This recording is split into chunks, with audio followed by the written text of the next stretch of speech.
Salut les maniacs du gros son qui tâche, comme promis une petite vidéo, il fait toujours aussi chaud donc ça devient vite pesant, mais néanmoins une petite vidéo, on parle de hard rock and metal, ce qui nous est le plus cher apparemment pour beaucoup d'entre nous, ça c'est ce que je remarque, hein. On est entre passionnés, c'est super important, puis après on a un peu les mêmes idées concernant notre musique tant aimée et son évolution certaine. Donc voilà, puis en plus, je vous raconte mes péripéties, là, j'ai enchaîné les soldes. Donc là, aujourd'hui, j'ai rien trouvé, hein, au Furet du Nord à Anglo, j'ai rien trouvé. Mais par contre, sur les bons conseils d'un maniaque, Arnaud, que je salue au passage, il avait été au Furet d'Arras, dont le rayon est tenu par Alexis Pierreuse, donc un très bon rayon métal, que ce soit vinyle, CD.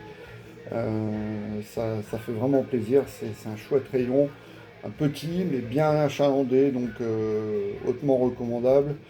Et il y a également un autre Maniax, donc dit LVQ, qui m'a envoyé quelques photos de disques qui étaient disponibles en vinyle et en solde.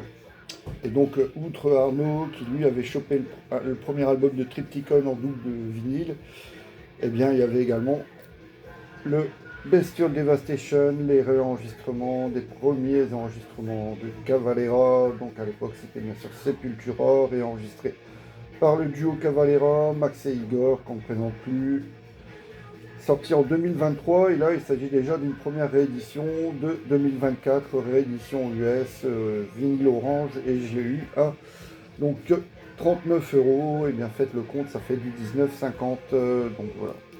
Comme il était cher à la base, là je me suis vraiment dit c'est un bon investissement. Enfin pas un investissement mais c'est un bon achat.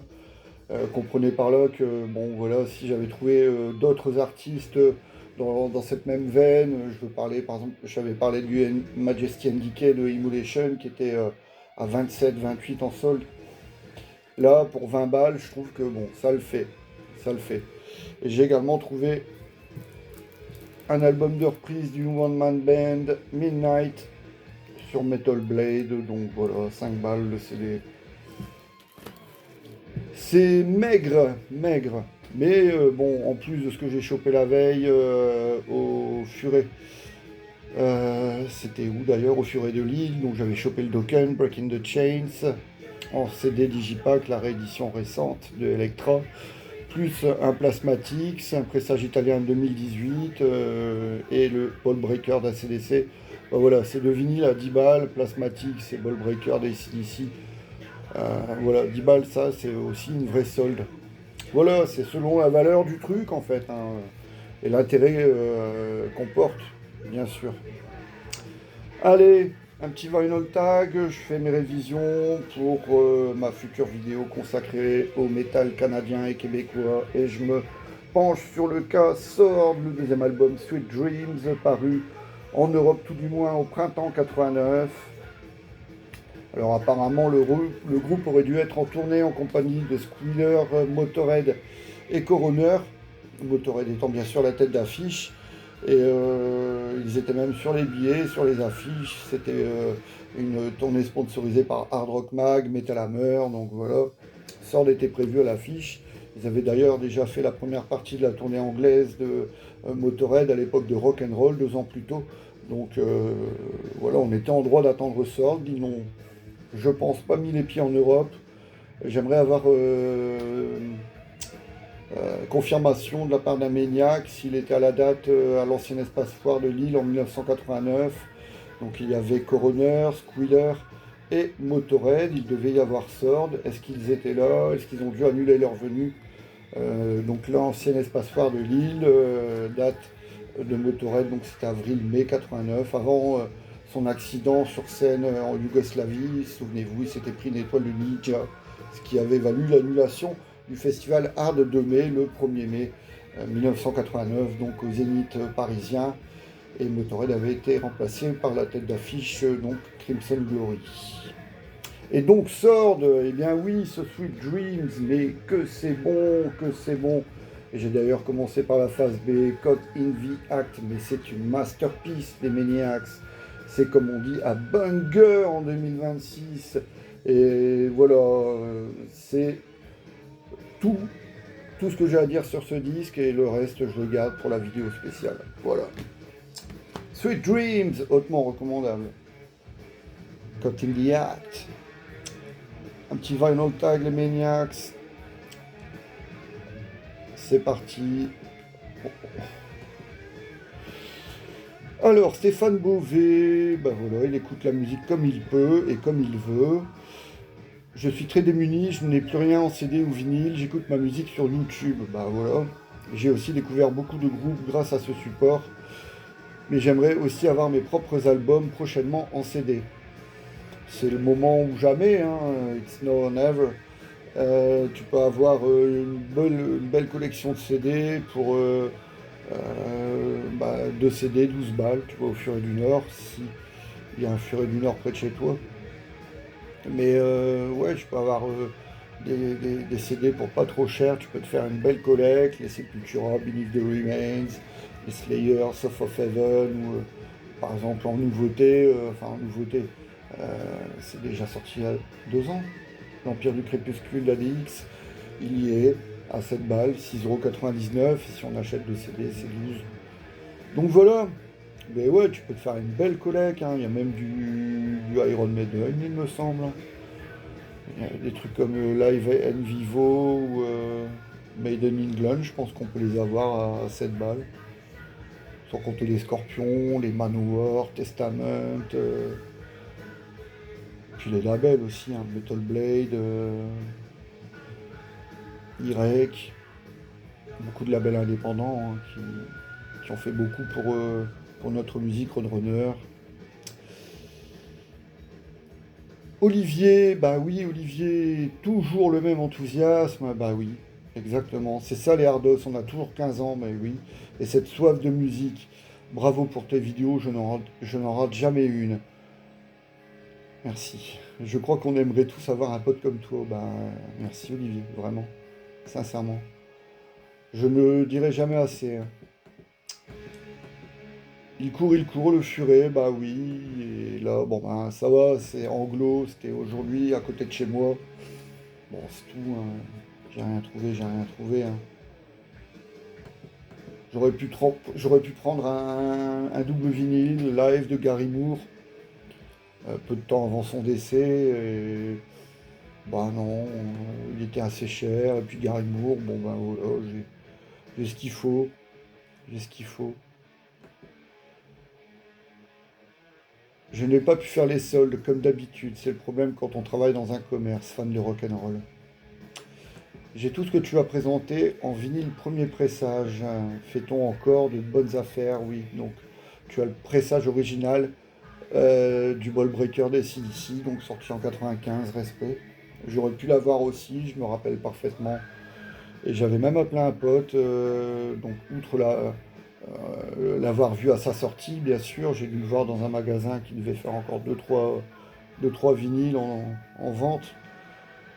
Mais quelques années plus tard, à la braderie de Lille, il y avait un gars qui vendait des vinyles à 10 francs. Et donc il y avait toute une liste de vinyles de hard rock, et il y avait le Ball Breaker. J'ai dit putain cool, le ACDC. Il fait bah non, celui-là non, il y a 50 francs. J'aurais dû le prendre à l'époque. J'ai même appelé un pote pour lui dire. Il m'a dit non, bah tant pis quoi, maintenant je m'en mords presque les doigts. Voilà, toutes ces anecdotes, hein, je le partage avec les potes en vrai, hein. J'ai un pote, Laurent, on parle encore d'un pressage NEAT de Time of Changes, le premier album de Blitzkrieg, qu'on a laissé passer, toujours à la même braderie de Lille, mais quelques années plus tard, pour ne pas dire 20 ans plus tard, ouais. Et voilà, on en parle encore, putain, mais comment on a pu passer à côté? Et moi je comprenais pas en plus. Apparemment c'est moi qui lui ai dit prends-le. Mais en fait ça a coïncidé avec notre réelle découverte de l'album. Quand j'y repense, c'était en 2014, donc ouais, 2013-2014. C'est là qu'on a vraiment découvert cet album. En fait, on est rentrés, tous les deux, on a eu la même idée. Lui, il ne l'avait pas, mon pote Laurent Destroy. Donc il a écouté sur YouTube. Moi, j'avais le pressage New, je l'ai mis. J'ai dit, putain, on est passé à côté de quelque chose, quoi. Si vous voyez ce que je veux dire, t'as vu, tu vois. On me souhaite des bonnes trouvailles, ça va. J'y sais maigre, mais je suis content quand même, hein. Sincèrement, le Cavalera à 19,50 précise. Le sort de Sweet Dreams est vraiment, vraiment bon. Le dernier morceau, les dernières citations, dernières parlottes à propos de cet album State of Shark, digne d'un Motorhead. Morceau qui clôture ce disque, qui clôt ce disque, pardon. Christophe, voilà, ça, j'attendais. Ce commentaire que j'ai déjà lu, Christophe Bounot, donc qui était cette année au Hellfest et qui était également au Breaking Sound Festival du Bourget, donc 42 ans avant. Je tiens à préciser que j'étais au Breaking Sound Festival du Bourget en 1984, que j'avais 20 ans à l'époque et que c'était mon premier festival. Au-delà du fait que j'ai vu de grands groupes et que c'était un rêve pour moi, j'ai vécu le pire au niveau hygiène, organisation, confort et respect des festivaliers. Mon deuxième festival à Vincennes, ACDC, Metallica, Queensryche en 1991, donc 7 ans après. Sur un jour, ce fut un peu mieux, mais aller-retour à Paris depuis Mélande et dormir dans la voiture, ça va quand tu es jeune. Du coup, les festivals, je n'y pensais plus jusqu'au jour où un pote m'a parlé du Hellfest, duquel il revenait en 2009. J'ai dit banco, pour 2010, je viens avec toi. Depuis, je n'ai pas raté une seule édition de ce festival, soit 16 consécutifs. C'est ouais, j'ai jamais dit que c'était pas bien le Hellfest, hein. J'ai toujours passé des bons moments. Mais enfin voilà, j'ai fait 3 éditions, 2011, 2013, 2022. Et bon bah c'est bon pour moi. Je dis pas que j'ai fait le tour, maintenant on m'invite, j'y vais, bien sûr j'y vais. Je serais, je serais vraiment le roi des idiots de refuser une entrée au Hellfest. Et ceux qui traitent, à juste titre, mais il y en a qui traitent en fait parce qu'ils n'ont pas réussi à avoir de place. Après, il y a des personnes, des maniaques comme moi, comme nous tous. D'ailleurs, je serais curieux de savoir, Christophe, comment tu as fait pour choper tes places. Parce que moi, je cherche même plus, hein, c'est complet en. Enfin, avant même d'avoir essayé de te connecter, tu sais déjà que tu n'auras pas de place. Ah, ou alors, il faut vraiment, vraiment avoir un énorme coup de bol. Ou alors, il faut faire ça à plusieurs. Voilà, hein, celui qui a le premier les places, il en prend quatre. Et puis voilà, il en fait profiter ses potes. Mais j'ai même pas essayé de chercher à avoir une place. La dernière fois que j'ai eu une place en 2022, c'était un désistement. Donc une semaine avant, je ne savais pas que j'y allais. On m'a proposé ce pass 2022 et je pouvais le faire. Je pouvais me faire plaisir. Donc pourquoi refuser un tel festival, un tel événement, quoi. Alors bien sûr, il y a eu Guns, il y a eu Metallica qui sont plus ce qu'ils étaient, mais à côté de ça, il y avait Merciful Fate, il y avait Carcass. Quelle soif les Maniacs, il y avait Merciful Fate, Carcass, Gun Protection, Existence que j'ai malheureusement raté, Steve Vai, Whitesnake, Scorpion. Et à cette époque-là, en 2022, il chantait encore, il donnait encore le chant, Cosmine sentait les Maniacs.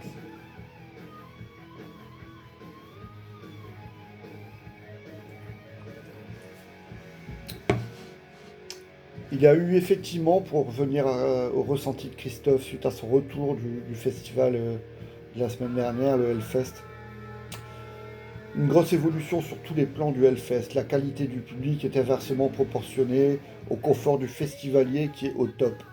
En tout cas, je m'y retrouve encore en restant avec des maniacs et des connaisseurs et en faisant abstraction du reste. Il y a des touristes, et certains ne pensent qu'à faire parler d'eux, faire la fête et n'y connaissent rien au détriment des vrais passionnés dont nous sommes. Ouais. faut s'y faire, hein. Je pense que cela reflète la société dans laquelle nous vivons aujourd'hui, au-delà même du métal. Cela ne m'a pas empêché de m'amuser aussi malgré mon âge avancé. Je continue. Excusez-moi les maniacs.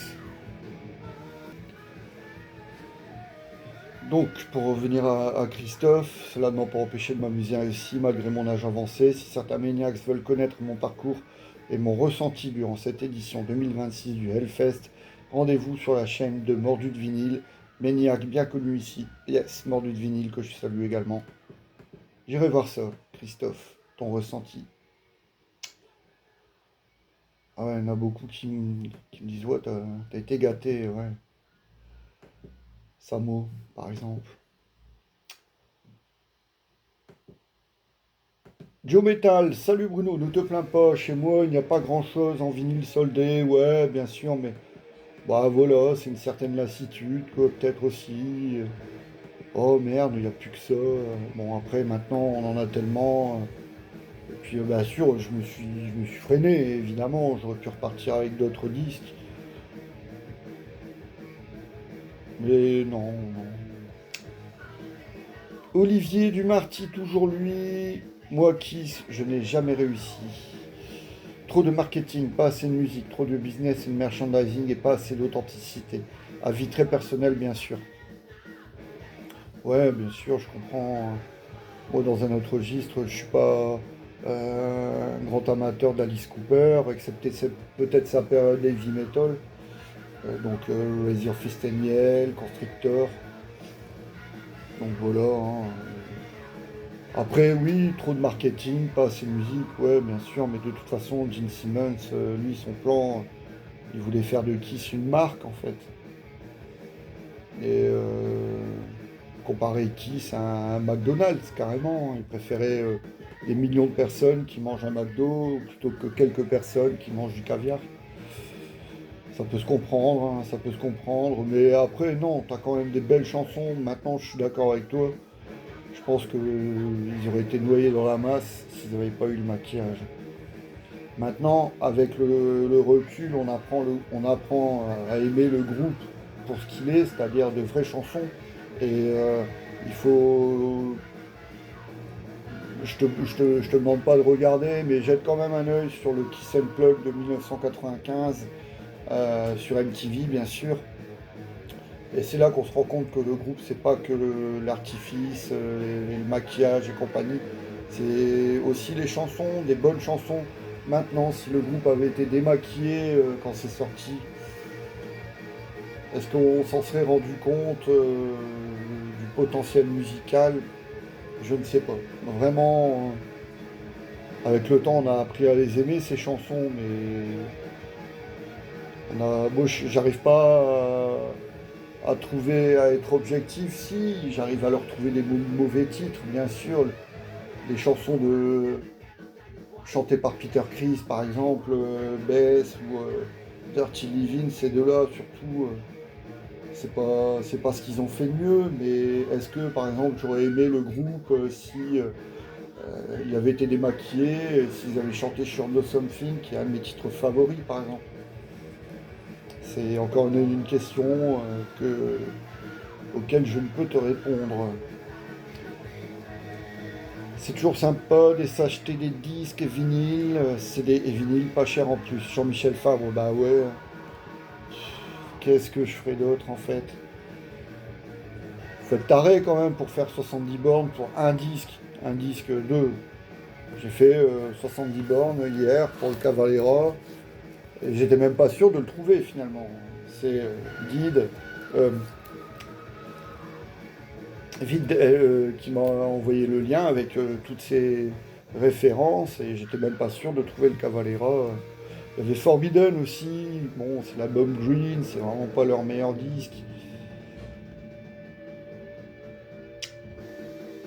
Donc ouais, on est toujours content quand on vient avec un disque ou deux, quoi. Le disque est terminé, je vais mettre la face. Yes les Maniacs, excusez-moi. Et ouais, comme dit Dominique Descamps, hydratez-vous. et pas la bière. J'ai de la chance, j'ai jamais été un amateur de bière. C'est pas une chance, mais je suis pas tombé dans ce piège-là, quoi. On me l'a reproché d'ailleurs. Mais ça, c'est un autre sujet. Je vais me remettre comme il faut. J'ai dû recadrer, excusez-moi, mais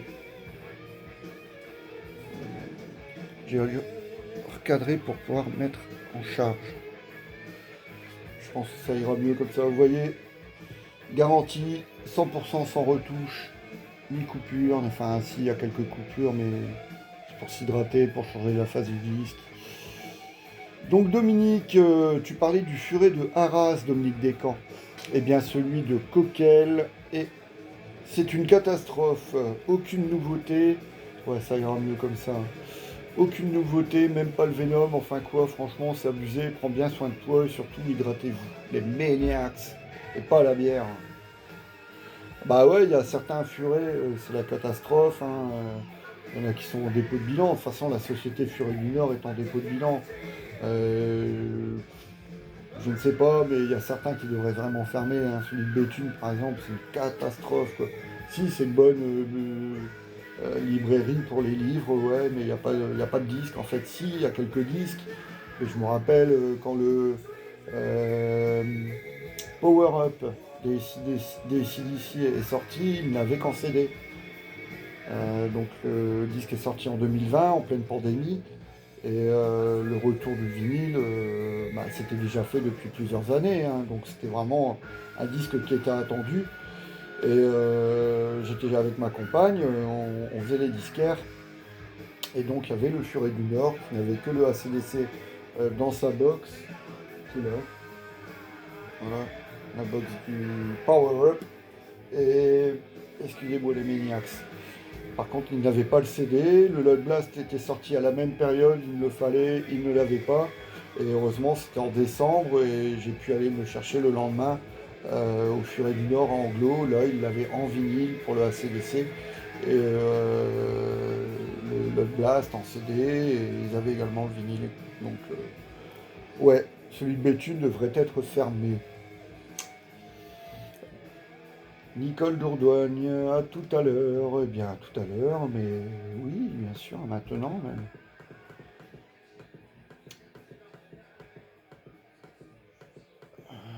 Excusez-moi. Yes, je vais continuer à liker. Ça veut dire que j'ai lu votre commentaire, qu'il est validé.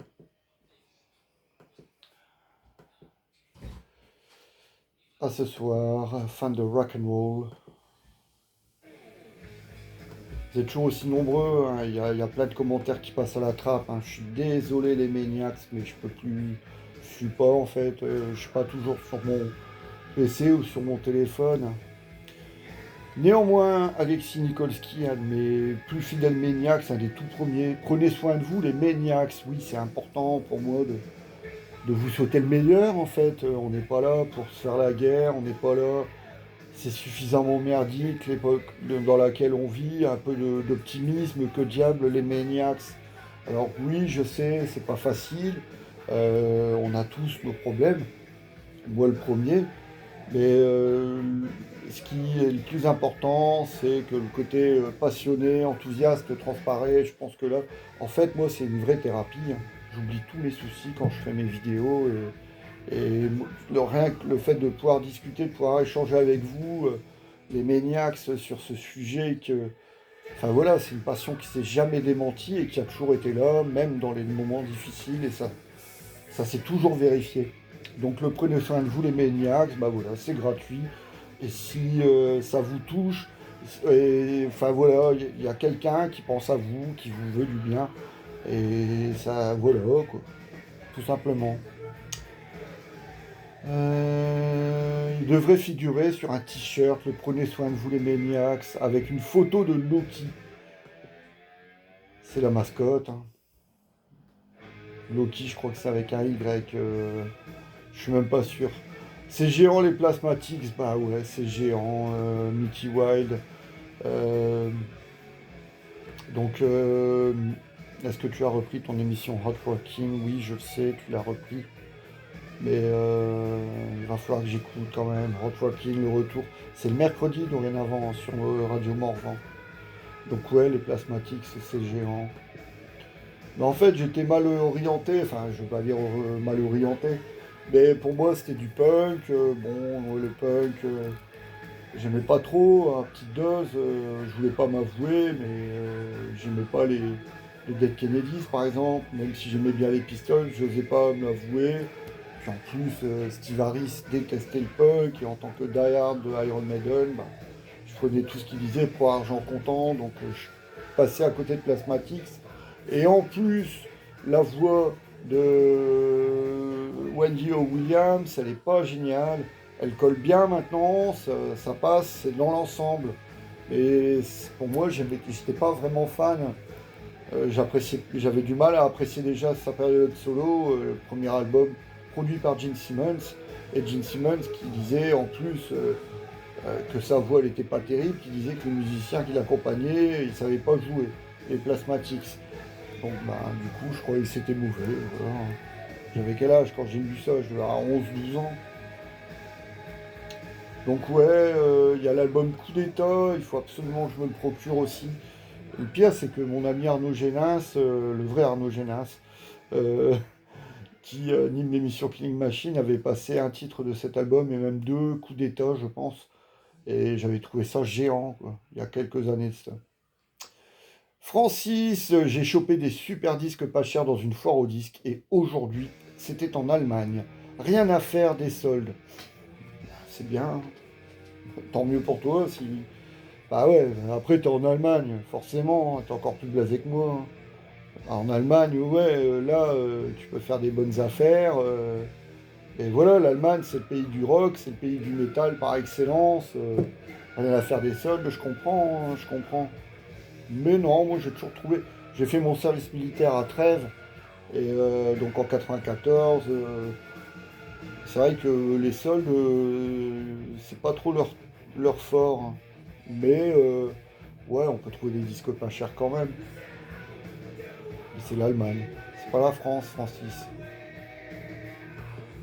Balance les disques que t'as achetés, ça m'intéresse. Eh bien voilà, Francis, qu'as-tu trouvé? Je vais peut-être le savoir, tu as répondu.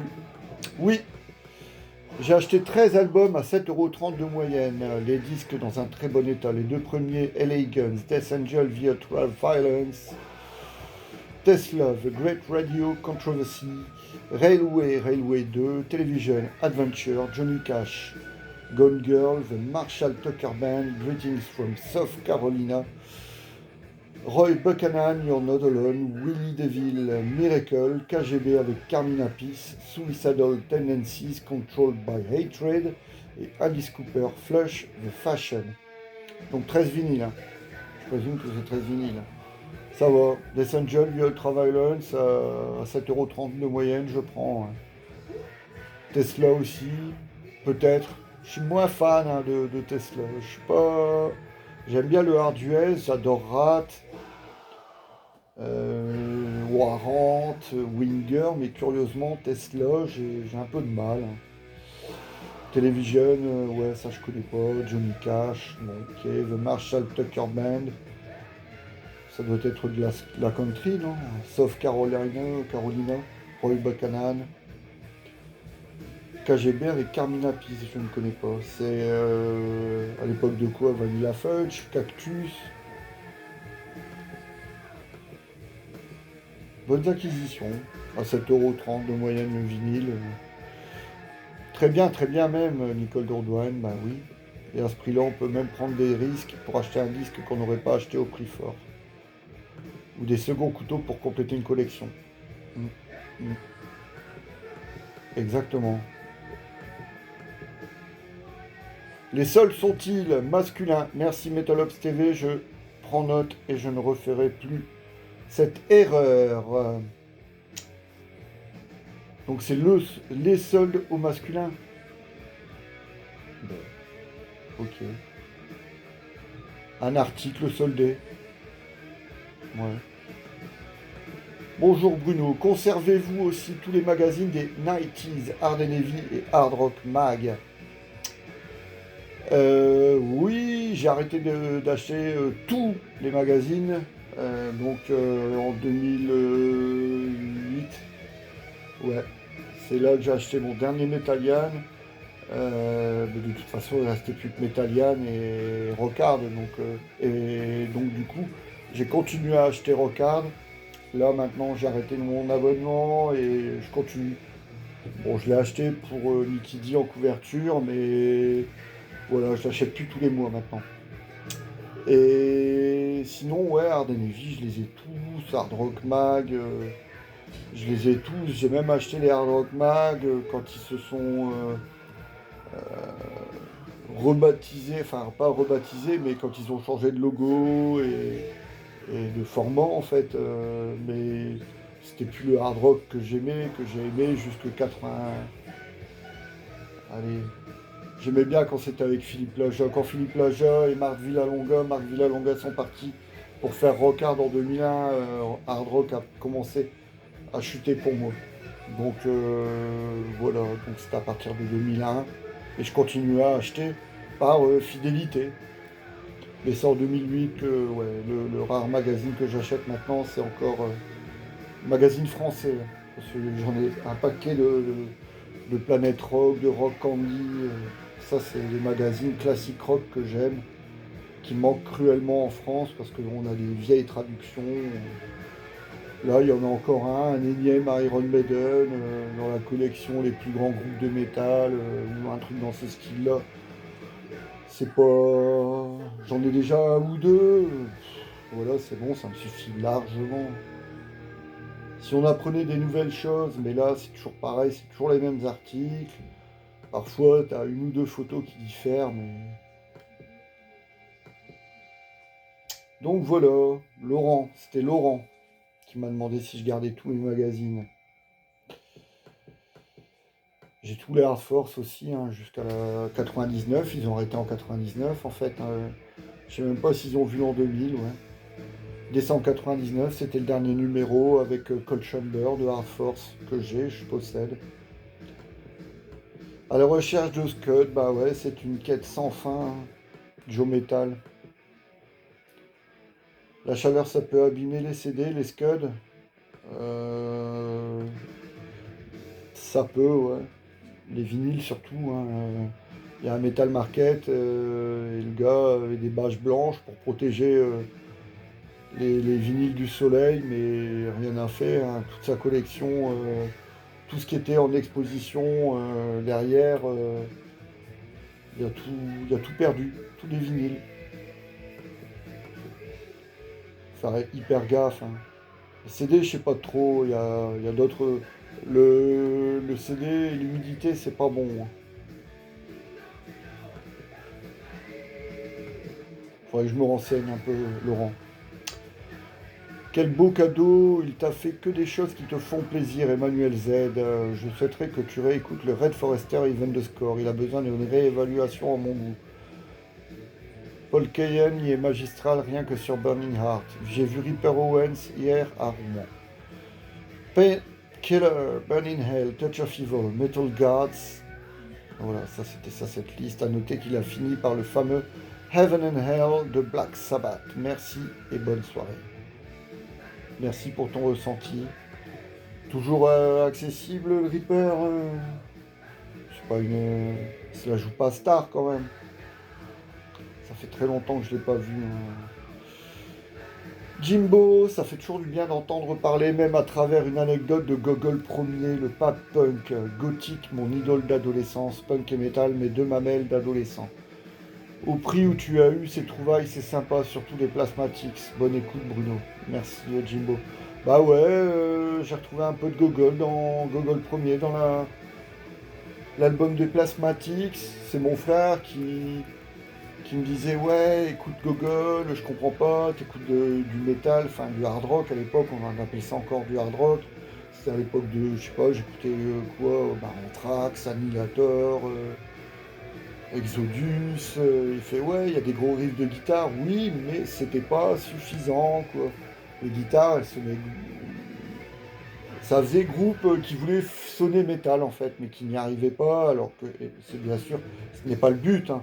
Mais pour moi, il manquait quelque chose qui fait que ça m'arrache totalement les neurones et les tympans. Et c'était le côté technique en fait qui m'insupportait un peu. Je pense que d'ailleurs, les gogoles, les premiers gogoles, ça sonne bien avec une boîte à rythme. Je me trompe peut-être. Mais maintenant, bien sûr, que j'apprécie Gogol, ce qu'il propose. Je l'ai même vu en concert et quand il a fait la disco C'est Fou, ça a été un grand moment, un grand moment. C'était en 2017. Je continue, hein, les Maniacs. Je vais même peut-être changer de disque parce que là, je pense qu'il se termine la face A du Sword.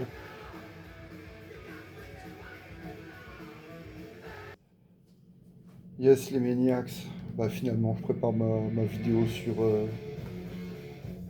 le métal canadien et québécois. En fait, j'aimerais bien faire une sur le métal québécois uniquement. Ça, je pense que vous l'avez compris. De toute façon, pour moi, c'est évident, hein. Mais j'ai peur de ne pas connaître suffisamment de groupes. Donc là, j'en ai un deuxième. Finalement, j'en trouvais, hein, mais DBC, Dead Brain Cells, l'album produit par Randy Burns, dans un état déplorable. Je préfère parler de l'état du disque que ce contenu. Ça sera pour la vidéo, hein, évidemment. Je vais écouter ça de manière attentive. C'est encore un groupe dont je possède ce disque et je l'écoute trop rarement en fait. Donc voilà, Dead Brain Cells pour nous accompagner. De toute façon, j'ai bientôt fini, hein, je pense. J'ai pas envie de vous saouler non plus, hein. Mais je reviens néanmoins sur ce que disait Emmanuel qui a été voir Ripper Owen. Il parlait également de Red Forester et Even the Score. Il a besoin d'une réévaluation à mon goût. C'est terrible.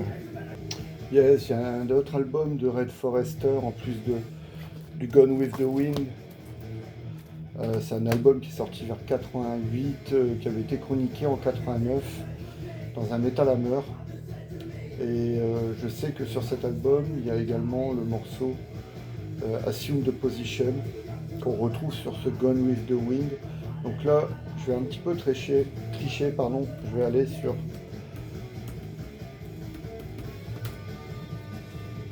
Red Forester, donc sur Encyclopédia Metallium. Donc là, je vous avoue, là, les maniaques, je triche. Bah, c'est celui, bah, tu me parles de Even the Score, donc c'est celui-là, apparemment, Even the Score. Et donc, il y a Assume the Position. Je vais regarder s'il y a beaucoup de titres en commun. Je pense pas, hein. Non, excepté ce titre-là, je pense qu'il n'y a aucun doublon. Et j'ai celui-là par contre de Canadian Years. Et donc je vais vérifier, bah tiens. C'est un Américain de New York, donc ouais, voilà. Pourquoi? Il a fait des trucs en France aussi, hein. Ils auraient pu faire The French Years, puisque cet album a été conçu et sorti sur le label Bernet. Voilà. Ben oui. In the late summer of 1984, Red Forester was in Paris to perform with Jack Starr. Je vais essayer de traduire. À la fin de l'été 84, donc Red Forester était à Paris pour jouer avec Jack Starr au Breaking Sound Festival le 30 août. Après le concert, Forester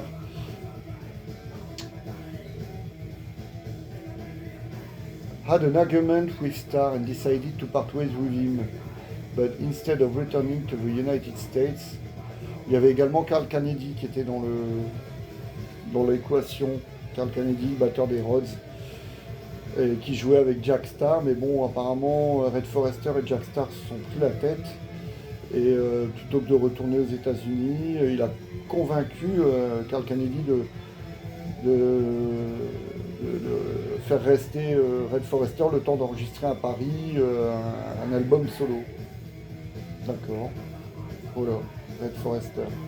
Et donc, ouais, il n'y a que deux albums finalement, Gone with the Wind et Even the Score, que je possède également, mais pas moyen de mettre la main dessus. Ok, les Maniacs, bah voilà. Allez, ouais, 39 minutes. Je vais regarder si j'ai encore. Je m'éclate, hein, les Maniacs. Je suis désolé de vous prendre la tête, de toute façon. Ça fait une belle durée que vous êtes passé à autre chose. Je regarde, hein, j'ai les statistiques, je vois qui restent et qui s'en vont. Non, mais je vois que bon, plus le temps passe et moi il y a de maniacs, hein. C'est pour ça, j'ai un pote qui me dit, bah toujours même Destroy, il fait, bah, c'est bien, tu fais 700 vues, ouais, mais 700 vues, il faut que les gens restent, quoi. C'est comme si tu remplis une salle comme le Splendide et à la fin, il n'y a plus personne, quoi. C'est pareil.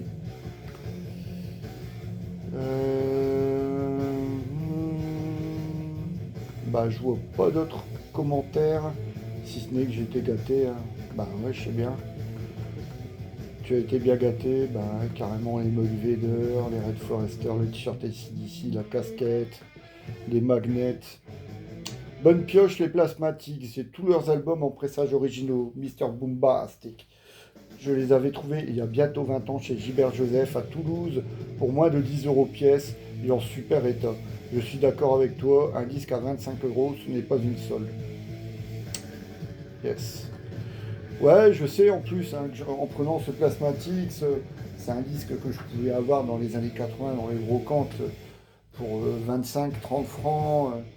Et bon, maintenant j'ai mis 10 € là-dessus, ça, c'est son prix, quoi.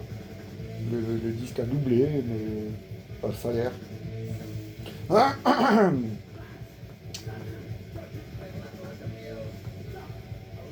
Merci pour tes vidéos, Christopher. Merci, Christopher. Très bon achat, le Digipack de Dokken. Et bientôt, c'est Pierre qui va terminer. Très bon achat, ce Digipack de Dokken. Bah ouais, je ne l'ai pas encore ouvert. Allez, je vais l'ouvrir devant vous, voir si, déjà je le trouve, il est là. Si il y a un livret.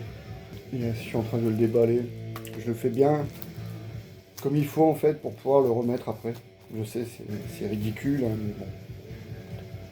Voyons voir s'il y a un livret. Ça m'a l'air pas mal du tout. Très très bon, je dirais même.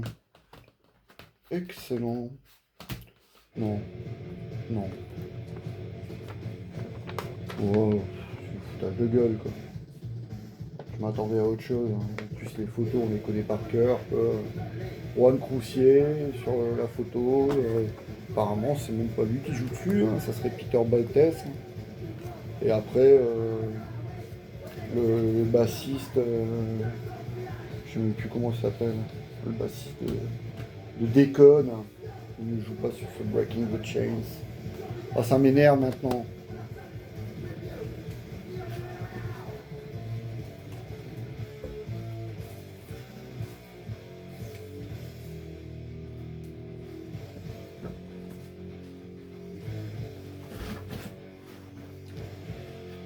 Alors, le bassiste, comment s'appelle-t-il? Zut, alors. Ah bah oui, Jeff Peace, évidemment, qu'on voit sur un film avec Mark Wahlberg, Rockstar. Voilà les Maniacs, allez, sur ce, passez un bon week-end, et puis si vous êtes footix comme moi, eh bien, j'espère que vous vous régalez en regardant tous ces matchs de Coupe du Monde, mais ouais, il y a du spectacle, tous les buteurs sont là, mais je suis hors sujet. Allez, à demain les Maniacs, ouais, à demain. Soyez heureux surtout, hein. Prenez soin de vous.